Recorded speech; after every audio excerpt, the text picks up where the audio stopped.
बेटी को बेटी ही रहने दो। मिस्टर राजेंद्र शर्मा पिछले 5 सालों से अपने बड़े से मकान में अपनी बेटी के साथ हंसी खुशी रह रहे थे। उनकी उम्र अब 60 को पार कर चुकी थी और उनकी बेटी प्रिया अब 28 की होने को थी। उम्र को ध्यान में रखते हुए बेटी ने उनका सारा कामकाज अपने कंधों पर ले लिया था। प्रिया अपने हर काम में बहुत अच्छी थी, जितने अच्छे से वो अपने पापा, घर और उनके कारोबार का ध्यान रखती थी, कोई शायद और ही रख पाता। अगर राजेंद्र जी को कोई बेटा होता तो वह भी नहीं रख पाता। इन बाप बेटी का रिश्ता बहुत ही प्यारा था। बिना पापा के प्रिया को नहीं चलता और बिना प्रिया के उसके बाप का किसी काम में मन नहीं लगता। कभी कभी ऐसा लगता जैसे राजेंद्र जी प्रिया के बाप नहीं, उसके बेटे हैं।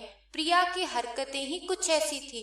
बाबा को सुबह जल्दी उठकर जबरदस्ती वॉकिंग के लिए भेजना हो या छोटे बच्चों को जैसे दवाई पिलाते हैं वैसे ही पापा की दवाइयाँ उन्हें खिलानी हो। प्रिया का बर्ताव अपने बाबा के साथ बिल्कुल वैसे ही था जैसे किसी माँ का अपने बच्चे के साथ होता है। प्रिया के बाबा भी कुछ कम नहीं थे। जब जब प्रिया उन्हें दवाई खाने के लिए देती तो आधी दवाई खाते और आधी छुपा लेते, लेकिन प्रिया की नज़रों से बच नहीं पाते। फिर वह उनके सामने खड़ी होकर सारी दवाई उन्हें जबरदस्ती खिलाती। रात को प्रिया के सोने के बाद चुपके से किचन में जाकर फ्रिज से मिठाई चुरा कर खाना। बाबा की ऐसी शरारतें भी प्रिया पकड़ लेती थी। पकड़े जाने पर बाबा पानी पीने का बहाना करते, लेकिन प्रिया उनको समझाती कि मिठाई आपके लिए हानिकारक है। बाबा को याद दिलाती कि पिछली बार उनका शुगर लेवल कितना बढ़ गया था। अपने ही घर में अब मैं मिठाई भी नहीं खा सकता। बड़बड़ाते हुए, नाराज होने की एक्टिंग करते हुए बाबा किचन से चले जाते। फिर प्रिया उन्हें मनाने के लिए एक मिठाई का टुकड़ा पापा के पास लेकर जाती और फिर वो दोनों उसे आधा आधा बांट कर खाते। दोनों के चेहरे पर बड़ी स्माइल आ जाती। बस ऐसे ही दोनों की जिंदगी हंसी खुशी कट रही थी। उनका घर बहुत बड़ा था, उसमें कई कमरे थे, इसीलिए उन्होंने सोचा कि एक किराएदार रख लिया जाए। पैसे के लिए नहीं, लेकिन प्रिया के ऑफिस जाने के बाद अकेले रह रहे राजेंद्र जी को थोड़ा सा ही सही किसी का साथ मिल जाए, इसीलिए जल्दी ही एक किराएदार फाइनल हो गया। उसका नाम अमर सिंह था। उम्र उनकी 50-51 की होगी।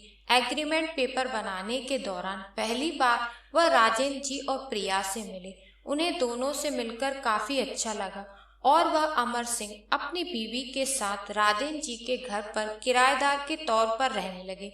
थोड़े दिन बीत गए थे, लेकिन अमर सिंह राजेंद्र जी से अच्छी तरह घुल मिल गए थे। वह दोनों सुबह सुबह साथ में ही वॉकिंग के लिए जाया करते थे। कभी वह अमर सिंह के साथ तो कभी अमर सिंह उनकी बीवी प्रिया और राजेंद्र जी के साथ डिनर किया करते थे। एक सुबह जॉगिंग के दौरान अमर सिंह ने कहा कि आप और प्रिया अकेले ही रहते हैं, आपको तो काफी कुछ मैनेज करना पड़ता होगा। आप कैसे सब इतने अच्छे से संभाल लेते हैं? अजी मैनेज क्या करना है, मेरी होशियार बेटी के लिए यह कुछ भी नहीं है। प्रिया सब इतने अच्छे से संभाल लेती है कि मुझे किसी बात की कोई चिंता ही नहीं है। राजेंद्र जी ने मुस्कुराते हुए कहा, हाँ वह तो ठीक है, लेकिन जब प्रिया ससुराल चली जाएगी तब आपके लिए यह सब मैनेज करना बड़ा मुश्किल हो जाएगा।